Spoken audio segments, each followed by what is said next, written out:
Dengue की टीमें अब मच्छर नहीं कुत्ते मारेंगी। नाज़रीन, आपको सुनकर ताज्जुब हुआ होगा, लेकिन लाहौर के इलाके इस्लामपुरा में एक ऐसा ही वाक़या रिपोर्ट हुआ है। वाक़या क्या है, आइए आपको लेकर चलते हैं।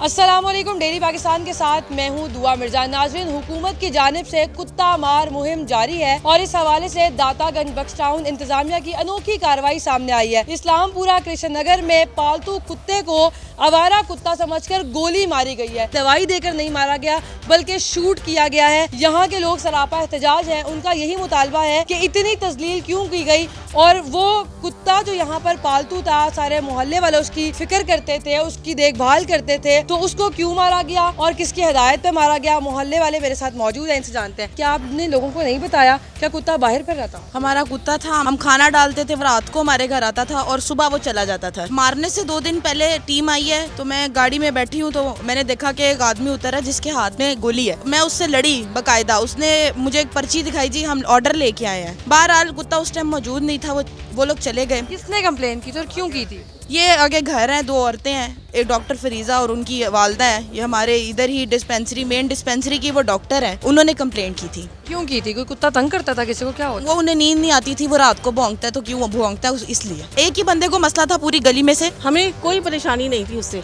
देखिए, कुत्ते का काम तो है भौंकना, वो तो भौंकेगा, लेकिन पता नहीं क्यों वो कुछ ज्यादा ही परेशान थी उससे। हम तो बल्कि कहते थे हमारी गली की हिफाजत करता है। ये एक अंकल मौजूद है और ये आप अपनी स्क्रीन पर भी देख रहे हैं कि यहाँ पर गली की बिल्लियों को भी खाना डाल रहे हैं। जब मैंने इनसे पहले पूछा तो ये रोने लगे बाकायदा। अंकल क्या हुआ, उन्होंने क्यों इतनी बेदर्दी से मारा? इनको तकलीफ ये थी कि वो रात को भौंकता था और खामखा नहीं भौंकता था। मैंने तो यही नोट किया कि वो हिफाजत करता, बल्कि चौकीदार ने यहाँ बताया, मुझ पे कभी नहीं भौंका। पीर को ये वारदात हो गई सुबह 6 बजे। वो तो ऐसे देख रहा था जैसे पूछ रहा हो कि मेरा क्या कसूर था जो मुझे मारा।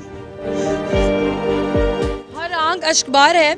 आपने मोहल्ले वालों का मौक़िफ़ सुना। TMO डॉक्टर शाहिद की हिदायत पर यह ऑपरेशन किया गया और यहाँ की एक गली की रिहायशी डॉक्टर फरीजा, जिनका नाम हर कोई ले रहा है, उनकी शिकायत पर यह कार्रवाई की गई। लेकिन सवालिया निशान ये है कि अगर किसी कुत्ते को मारना भी था तो यहाँ पर अगर पहले एहलकार आया जिसका नाम मोहम्मद वारिस है, वो इन्वेस्टिगेट करके गया और उसको इंश्योर किया गया कि ये पालतू कुत्ता है, तो फिर भी उसने ये कार्रवाई क्यों की और कोई मेडिसिन क्यों नहीं दी, डायरेक्ट शूट क्यों किया गया? एहलकार का मौक़िफ़ क्या है, हमने उससे बात करने की कोशिश की है, वो क्या कहता है आप सुनिए। कॉल 2-3 दफ़ा फरीदा साहब ने की है कि ये इसको ख़त्म करना है, मैं बार बार कह रही हूँ, तो मजबूरन हमें फिर आज आना पड़ा है। जब कुत्ती बाहर निकली है तो हमने फ़ौरन देखा नहीं, क्योंकि हमने देखने के बगैर उसको लगा दिया। बाद में पता चला, देखा कि पटा था, पहले नहीं देखा। फरीदा साहब कहती थी, जो मारो इसको, मैं खुद इसको हल कर लूँगी, ये आप इसको क्यों परेशान होते हो, बार बार आते हैं, क्यों इस तरह रुक आ रहे हैं, अपना काम करें आप। हमने गलती की है, गलती की माफ़ी चाहते हैं। उम्र माना वो मारने ऐसे मार के चले। मेरी बात सुने, आपने कंप्लेन की थी, आप मेरी माँ की उम्र की। एहलकार कह रहा है, वारिस कह रहा है कि आपने शिकायत की थी।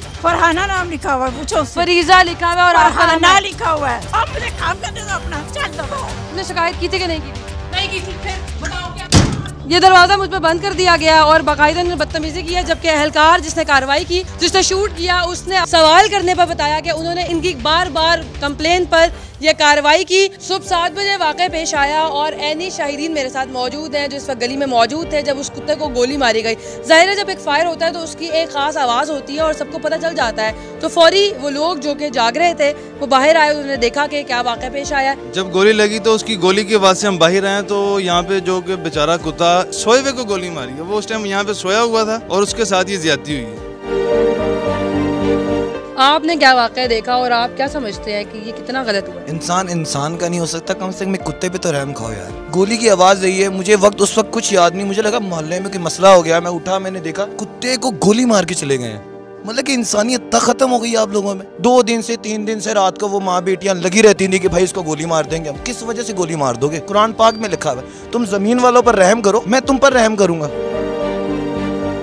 लोगों के जज्बात मजरूह हुए हैं और इसके साथ साथ जहां पर एक मासूम जान को बेदर्दी के साथ मारा गया है, मुतल्लिका इदारों पर एक सवालिया निशान है कि ऐसे खौफ व हिरास कैसे फैलाया जा सकता है। खुदा न खास्ता कोई बच्चा खेल रहा होता, कोई खातून गुजर रही होती, कोई रेडी वाला अपने रोजगार के लिए बाहर आया होता और अगर उसको गोली लग जाती हादसाती तौर पर, तो फिर जवाबदेह कौन होता? इसीलिए कहा जाता है कि जिनके ज़मीर नहीं कांपते उनकी ज़मीन कांपती है। मैं किसके हाथ में अपना लहू तलाश करूँ? ये सारे सवालों के जवाब तो आप खुद ही ढूंढ सकते हैं। और मुतल्लिका अफसरान से मेरी अपील है कि इस मामले पर इंक्वायरी कमेटी बनाई जाए और प्रॉपर्ली इसको इंक्वायर किया जाए ताकि आइंदा आने वाले सालों में ऐसा कोई सानहा पेश ना आ सके। एक और स्टोरी के साथ फिर से मुलाकात होगी। अल्लाह ने